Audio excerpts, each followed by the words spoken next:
This is 7 National News, and in our top story, about 176,000 children are diagnosed with cancer annually worldwide, causing an estimated 90,000 deaths per year.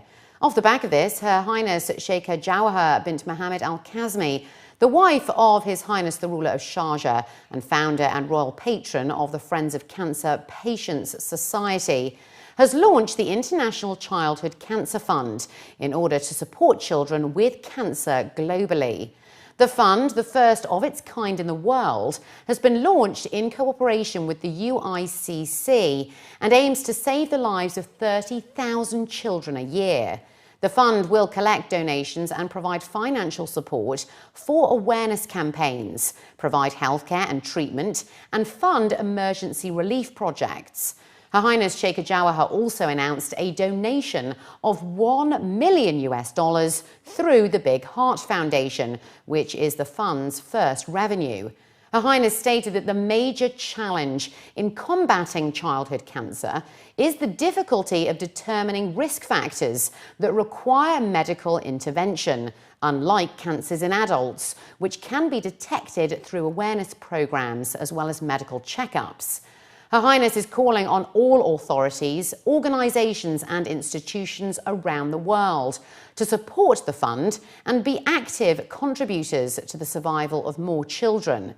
The CHICA Childhood Cancer Programme will also offer annual awards in 3 categories: the Fellowships, the Campaign Awards and the Programme Capacity Building Award. Her Excellency Sheikha Lubna bin Khalid Al Kazmi, the Minister of International Cooperation and Development and head of the UAE Committee for Coordination of Humanitarian Foreign Aid, has praised the progress that is taking place between the UAE and Romania.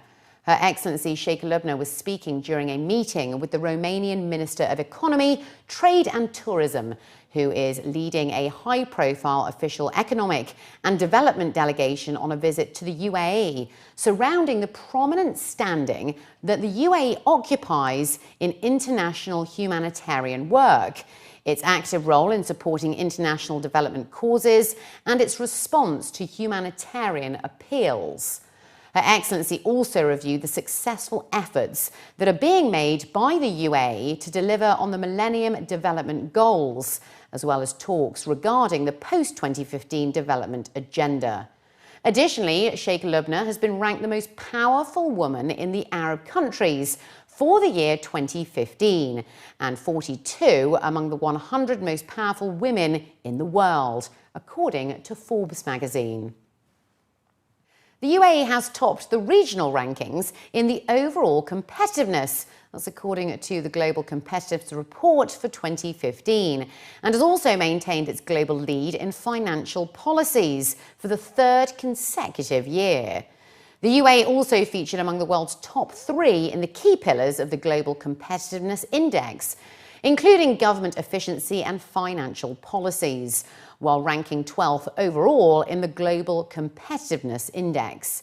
Her Excellency Reem Ibrahim Al Hashimi, the Minister of State and Chairwoman of the Emirates Competitiveness Council, was quoted as saying that we congratulate the leadership and people of the UAE on this achievement, and we look forward to making further progress, and that despite regional challenges, the UAE continues to invest in human development and drive innovation. Abdullah Nasser Luta, the ECC Secretary General, said that the Global Competitiveness Report is one of the key sources that helps the Council to measure performance. All private schools in Dubai must adjust to a new academic calendar issued by the UAE Cabinet from the start of the new academic year. A circular issued to schools by the Knowledge and Human Development Authority states that all private schools must adhere to the dates as specified in the Unified Academic Calendar. According to the calendar, schools will resume after the summer break on August the 30th, 2015. School authorities will be given the flexibility of adjusting their start and end of academic year date by 1 week, after obtaining approvals from the KHDA.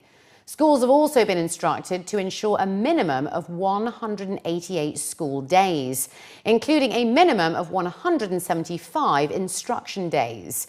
In this way, schools can fully meet the requirements of the offered curriculum and accommodate the administration of the associated external exams. Additionally, government and public holiday schedules will strictly apply to private schools.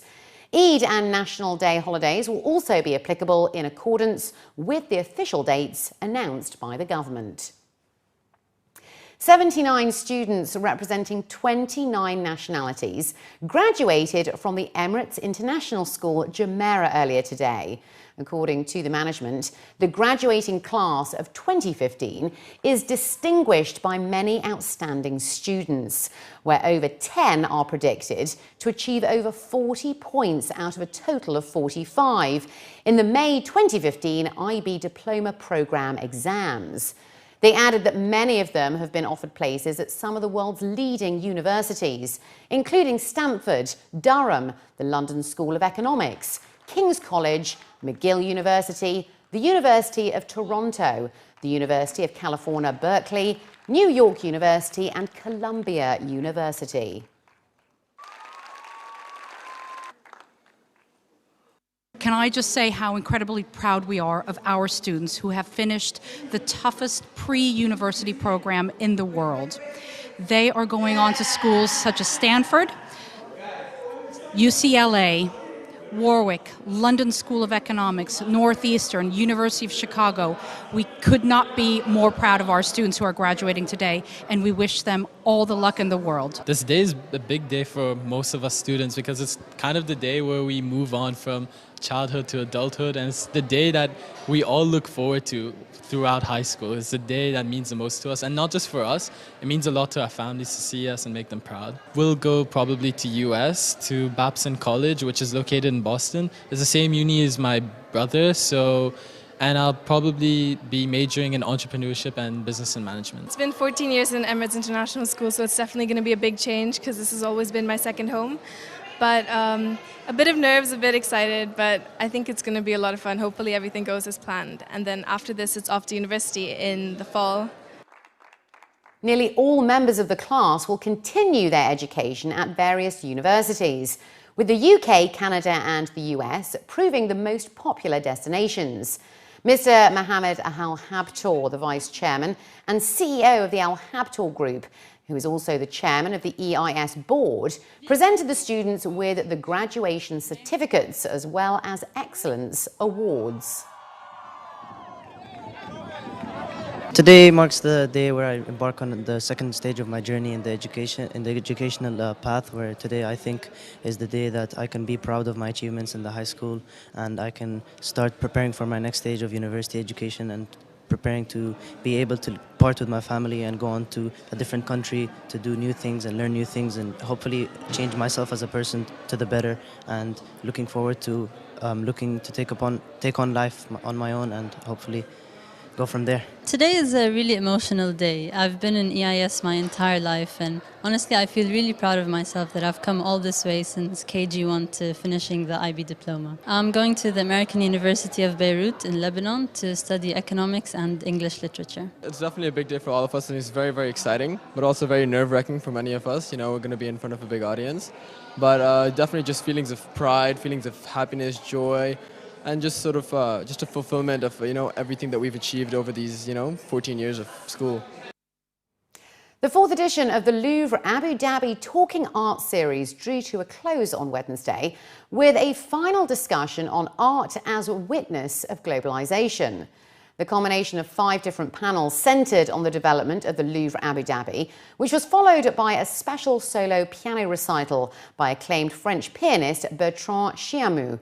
Panelists Jean-Hubert Martin, an internationally respected curator and former director of Centre Pompidou in Paris, and Jean-François Charnier, the scientific director of Agence France Museums, explored the idea of the global museum in relation to the universal view of the Louvre Abu Dhabi. The fourth Talking Art series drew audiences from around the region and brought many influential and important speakers to the capital. As a part of the Abu Dhabi Classics season, Abu Dhabi Tourism and Culture Authority presented Global Encounters as an intellectual and artistic process involving dialogues and exchanges beyond borders and between cultures. The term universalism, and referring to the Louvre Abu Dhabi as a universal museum, is quite a specific term, and it ties back to the idea of the museum, how it is universal in terms of the collection, in terms of the idea of the museum, and how the pieces are coming from all over the world, from different civilizations, and presenting to us something that is more universal. The topic today is really interlinked with the idea of universalism. But Jean-Bert Martin speaks about art and globalization, which is a contemporary way of speaking about universalism. A total of 70 local school children in Dubai took their final strides today by accomplishing 115 million steps in the Milan Challenge as a part of their participation in the Joy of Moving campaign. At a grand finale event held at the Al Ittihad private school in Jumeirah, second grade students of Gems Wellington Primary School and Al Ittihad Private School crossed the finish line, concluding a month-long initiative of maintaining an active lifestyle. The event organisers stated that the month-long Kids Steps Count initiative, launched by Kinder and Sport with the help of local students from Dubai, promoted the idea of maintaining a healthy lifestyle in the UAE's younger generation. Organisers said that the event challenged school children to take 115 million steps. That's the equivalent to reach the Milan 2015 Expo from Dubai, where their steps were tracked by a step counter bracelet. The objective, the organisers said, was to develop an emotional and physical bond between the two expo hosting cities and their children. With an overall investment of €7.8 million, the Joy of Moving campaign, now active in over 20 countries, is being held for the first time in the Middle East and has reached 15 million children so far. We think to Dubai, first of all, for the Expo 2020, so the perfect link as an ambassador of what's happening here to draw the project till next 5 years. That is the main idea. And also because here in this country we are gaining in terms of business as well. The population is growing, and the main part of the population, more than 20%, is kids from 0 to 14. So that means that it's very interesting for us to develop this kind of project, CSR, because there are a lot of kids, and we know that it's not easy here to have sport because it's quite hard to go outside for 4 months or 5 months at least. So that's why it's very interesting. In fact, we find a lot of commitment when we propose to the school, Etihad and Gems as well. That's our first partner here, and they join this project, very enthusiastic over, and it's very interesting for us. Part of the vision of the school is to being global thinkers. Now, this is one thing. 3 main things we were looking at. First thing is the healthy lifestyle of the students, asking them to be active, moving a lot, and being fit. The second thing is interacting them with students from an international country and being global thinkers by thinking about Expo Milan that is happening this year, 2015, and Expo Dubai that is happening in the year 2020. So these 3 main things were the main reason why the school accepted to have this project with the students. Moving on planes, making you strong, healthy, active. And if you want to be like a football player, you can be healthy. Your legs have to be good for running, playing, and kicking the ball really high. And it's nice for me. I like playing football.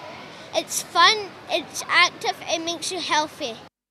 And finally, looking to other news now, the wait for many residents to catch their Bollywood icons live on stage is finally over, as some of the superstars have arrived for the Arab Indo-Bollywood Awards, also known as IBA, which is all set for a spectacular inaugural show. At a press conference today, organisers, jury members and renowned stars such as Varun Dhawan and Pariniti Chopra revealed the details of their live performances that have been lined up for the show.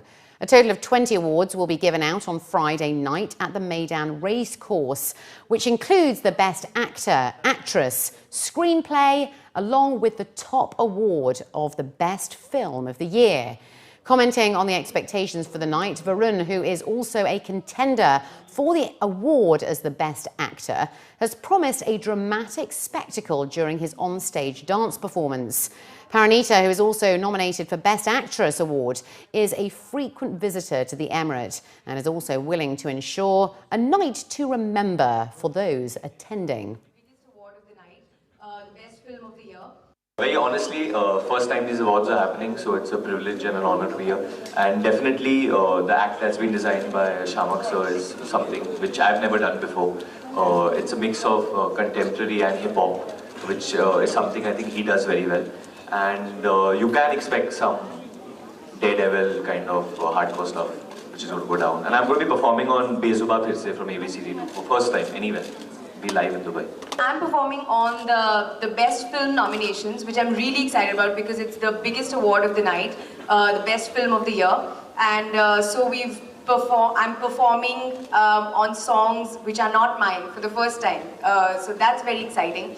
I've tried to kind of emulate what the actors have been doing in the film. I don't know if I'm going to be successful, but I'm very excited actually. But I'm slightly nervous. I hope those actors don't come on the stage and beat me up.